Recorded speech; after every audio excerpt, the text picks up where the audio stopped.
क्या आप सोच सकते हो, एक छोटा सा शहर, एक मिडिल क्लास परिवार और एक लड़का जिसका नाम है अनुराग द्विवेदी। वही अनुराग जिसकी नेटवर्थ आज लगभग 210 करोड़ रुपए तक पहुंच गई है और ये सब कुछ उसने कमाया सिर्फ एक क्रिकेट प्रेडिक्शन करके, यानी फैंटेसी गेम खेलकर। लेकिन असली सवाल ये है, क्या ये सब कुछ रियल है या फिर हम सबके सामने सिर्फ एक ऐसा सपना परोसा जा रहा है जो हर किसी को अमीर बनने की लालच में बर्बादी की ओर धकेल रहा है। दूसरा बड़ा सवाल, क्या आज एक फैंटेसी गेम खेलने वाला इंसान एक प्रोफेशनल क्रिकेटर से भी ज्यादा पैसे कमा रहा है? आज हम बात करेंगे अनुराग द्विवेदी के मास्टर प्लान के बारे में, उसके करियर ग्राफ के बारे में और उस हकीकत के बारे में जिससे हजारों लाखों लोग आज अनजान हैं।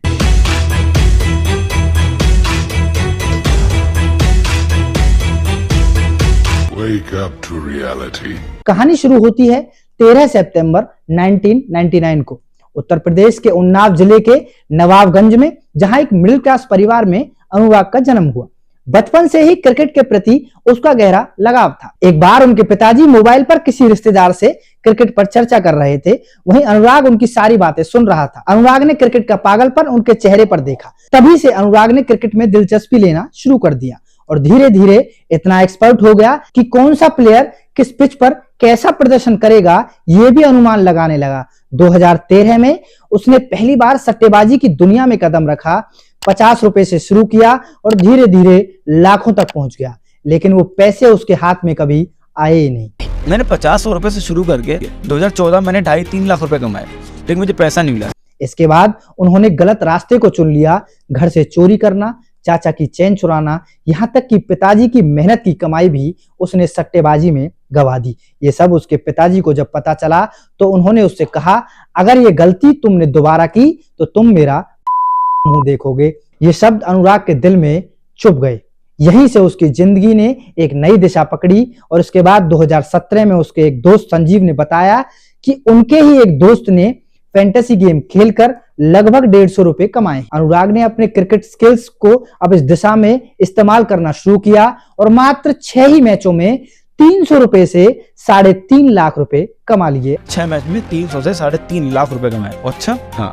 अब उन्होंने इसके बाद एक यूट्यूब चैनल बनाया और लोगों को टीम बनाना सिखाने लगे कि कैसे फैंटेसी लीग को खेला जाए और कैसे टीम बनाई जाए।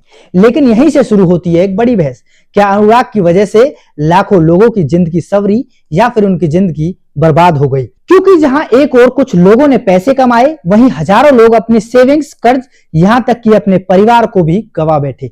राजकोट का एक शख्स जिसने दोस्तों से और रिश्तेदारों से लगभग 78 लाख रुपए लिए और इस फैंटेसी गेम के चक्कर में सब कुछ गवा बैठा। गोरखपुर का एक युवक जिसने कर्ज में डूबकर खुदकुशी कर ली क्योंकि लगातार वो सट्टे में पैसे हारते जा रहा था। और ऐसे ना जाने कितने इस केस आज तक सामने आए हैं जो दिखाते हैं कि फैंटेसी गेमिंग असल में कितना खतरनाक हो सकता है। गैम्बलिंग इंडिया में वैसे तो गैर कानूनी है।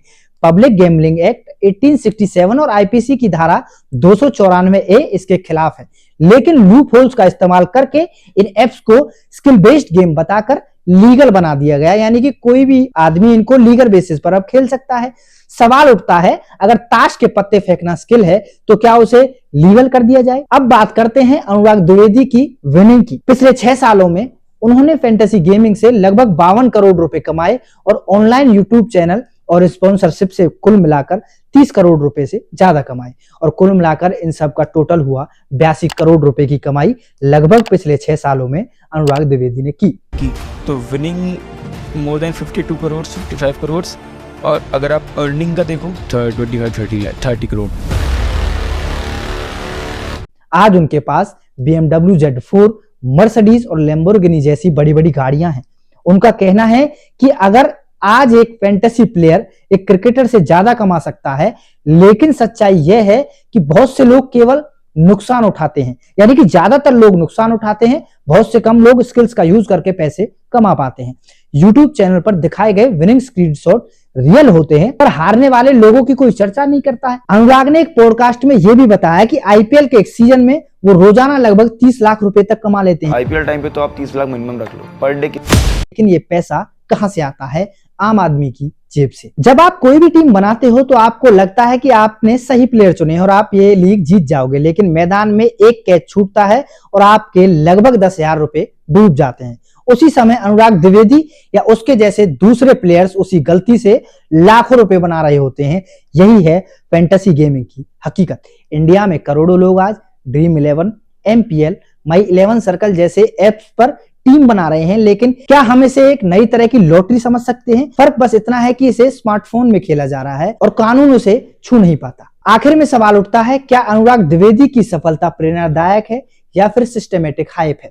क्या ये स्किल है या फिर एक नई तरह का कसिनो? आज की इस वीडियो का मकसद किसी को सही या गलत ठहराना नहीं है, बल्कि आपको सोचना है, समझना है और फैसला लेना है। क्या आप इस खेल में क्या पाने जा रहे हैं और क्या खोने जा रहे हैं? उम्मीद, पैसा या सिर्फ पछतावा? फैंटेसी गेम्स खेलिए पर होश में रहिए, क्योंकि ये खेल है, पर खेलने वाले की किस्मत और मानसिक स्थिति दोनों दांव पर लग जाती हैं। अगर आपके पास स्किल है तो आप उसे ऐसे प्लेटफॉर्म पर लगाइए जहां आपके हारने के चांसेस बहुत कम हो, जहां पर आपकी पहचान ऊंची बने, ना कि आपकी पहचान नीचे गिरे। अगर आप सिर्फ सपने देख रहे हैं तो याद रखिए, हर चमकती हुई चीज सोना नहीं होती।